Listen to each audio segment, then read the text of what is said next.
Hey guys, welcome back to the intersection of Jesus and culture. I am your host, Mel Flanagan, and I look forward to talking to you about the many different ways that we can see and experience Jesus in the world we live in. Here at the intersection of Jesus and culture, it's all about learning how to tune our eye gates and our ear gates to be able to experience Jesus everywhere, whether it's through things that we see, such as things out in nature, or maybe TV shows, movies, maybe even scrolling, right? Or maybe it's things that we hear. Maybe it's songs on the radio or things that we hear from the things that we watch, to see what messages we could be receiving. Like, how can we relate to seeing Jesus in that? So basically, it's all about learning how to train our eye gates and our ear gates to be able to experience Jesus everywhere, not just at set times or set days of the week, but all day, every day. And guys, so this month is Mental Health Awareness Month. We are in May. And this series, I'm actually going to introduce a new series to you, and it's about indicator lights, right? You know how we have our car's indicator, our dashboard, right? When things are going great, it's smooth sailing, right? However, when a check engine light goes off, or maybe an oil light goes off, or tire pressure, right? It's an indicator that something's going on that we need to be attentive to, right? And that's true of our mental health. You see, much of our mental health impacts our actual physical health, right? When everything is going good, we're feeling great. However, when stresses come, when life hits, maybe it's bumps in the road, or even different seasons that come, it sends off indicator lights. Show us a little stress here. But if it goes unattended, it can be detrimental to our health, right? So when I think of mental health, one of my favorite artists that I like to listen to is NF. And actually, much of this series is going to be exploring his songs.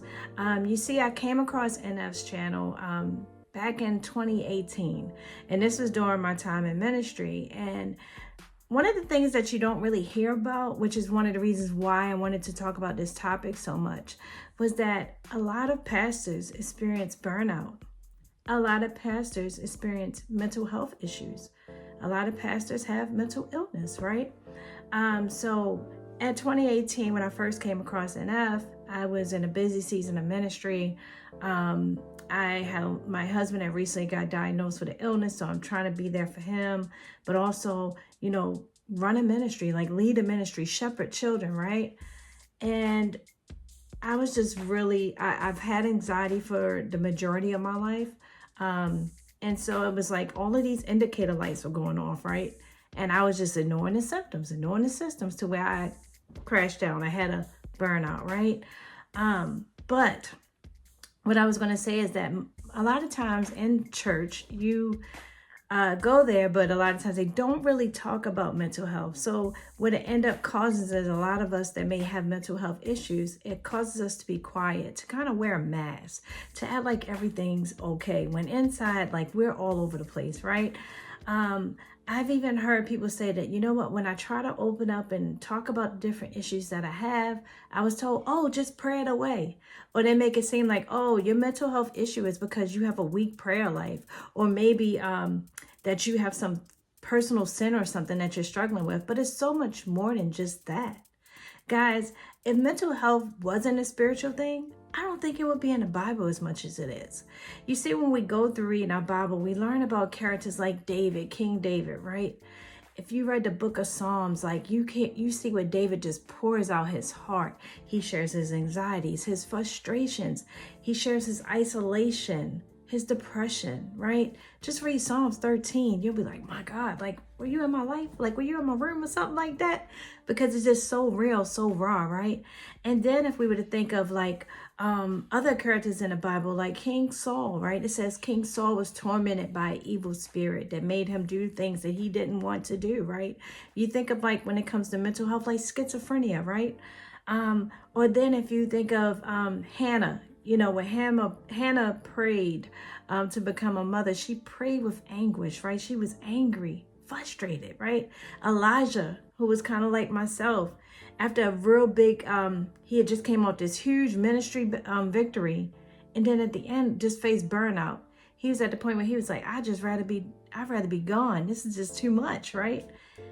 If you're just coming across this channel, and if you've ever had these overwhelming feelings like, man, I don't know why I'm so anxious, or I don't know why I'm in this funk or depression or what's going on. I'm a Christian, but I'm made to feel like I can't feel the way I feel. I want you to know that you're not alone. So I invite you to come along this journey with me as we explore through some music and just see what God is saying to us through the lyrics. Also, guys, I just wanted to kind of also say that if you have these things, as I mentioned, I've had bouts of seasonal depression, anxiety, burnout. However, I want you to say that I want you to know that there is hope. So some of the things that I've learned along my journey with these things that happen, it's a part of life, but we don't just allow it to knock us down, right? God has given us all the tools that we need in his Bible, right? So the first thing I would say is it's important for us to pay attention to what we allow in, right? Our eyes and our ears are a birth canal to our souls. One of my favorite pastors says that if you ever pay attention to the inside of the ear, it's shaped like a fetus inside like, the womb, right? It is a pathway to our soul. So we have to be careful of what we allow in, right? If you watch a bunch of negative things, guess what? You're going to start being negative. If you listen to a bunch of negative conversations, you're going to start complaining, right? You get the point? Also, like say for instance now, let me give you a prime example. I'm going to try not to be too long on here, but I am someone where I've had anxiety. I've been diagnosed with generalized anxiety disorder. However, we see our world, right? The current events is going on. The news is just one thing after another thing after another thing after another thing. And I just decided, you know what? I'm not going to watch the news. At least not the news that come on regular TV. What I'm going to do, I'm going to watch a comedian that can give me the news, but with a joke, right? And in case you're like, Mel, but what about the weather and the traffic and all of those things? Guess what? We got smartphones. With those smartphones, we can look up the weather app to see what the weather is going to be. We can get in our cars. I use my GPS everywhere I go, even though I know where I'm going at. But just so that case, if there's any traffic, it can kind of reroute me, right? It's ways around it. So that's one of the things that's helped my mental health as far as where I don't get stressed out about what's going on around me because I'm not even tuned into it unless it's like through a funny way, right? The next thing I would say is go to the mechanic, right? If the engine lights, if the indicator lights in our car go off, what are we going to do? We're going to schedule an appointment. We're going to take that car in to let them look under the hood to see what could be going on with it, to do our diagnostic test, right? Same is true for us. When we have these different warnings that are going on in our head, go to the mechanic. The mechanic is God. Seek him in prayer, right? One of the things that I've learned how to do is to pray his word back to him. I am a firm believer in it's so many different topics in the Bible, right? If you're struggling with anxiety or even depression, right? Do a Google search. Hey, scriptures on anxiety, scriptures on depression, right? Write them down. Pray them back to God, right? God, your word says that you didn't give me a spirit of fear, but a power of love and a sound mind. God, your word says don't worry or be anxious about anything, but in everything, right? Pray those words back to him. It's also a part of reframing those thoughts, right? When you get that fearful spirit on you, nah, God didn't give me that. He gave me a spirit of da-da-da-da-da, right? It's recalling that. It's training you to say, you know what? I'm not going to allow myself to go down here. I'm going to keep my thoughts upward, right? And then I would say, if you've tried all of these things, if you prayed, if you tried to reframe it, but yet it just keeps coming after coming and coming and coming and coming, another thing maybe to seek therapy, right? Therapy doesn't get the credit that it deserves, right? Not saying that they're the answer to everything, and they're not. It's like I can say with dealing with this, it's like Paul, when Paul was talking about dealing with the thorn in the flesh, right? The anxiety that I experience from time to time is kind of like my, thorn in the flesh. Yes, I prayed, I asked God, take it away from me, take it away from me, take it away from me. However, I still get it from time to time. But one thing that I've learned, actually going through therapy, I learned, hey, let me learn to journal out. What's causing this, right?